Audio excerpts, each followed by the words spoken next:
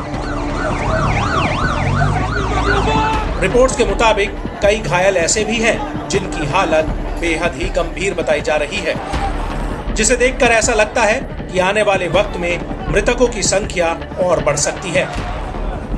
वहीं इस air strike को लेकर फिलिस्तीनी हेल्थ मिनिस्ट्री का कहना है कि मृतक और घायल अभी भी शरणार्थी कैंप में पड़े हुए हैं और एम्बुलेंस और सिविल डिफेंस टीम को उन तक पहुंचने में भारी दिक्कत आ रही है। गाजा के स्वास्थ्य मंत्रालय का कहना है कि इजरायली हमलों की वजह से जो आग लगी थी वो अभी तक बुझ नहीं पाई है, बल्कि कई जगहों पर टेंट और जमींदोज हो चुकी इमारतों में आग सुलग रही है। वहीं दूसरी तरफ गाजा के सिविल डिफेंस विभाग का कहना है कि उसने मृतकों और घायलों को मिलाकर 50 से ज्यादा लोगों को ट्रांसपोर्ट किया है। इसको लेकर फिलिस्तीन के स्वास्थ्य मंत्रालय का आरोप है कि जिस जगह पर आईडीएफ ने हमला किया है वहां पर 1 लाख से ज्यादा लोगों की आबादी शरण लिए हुई थी।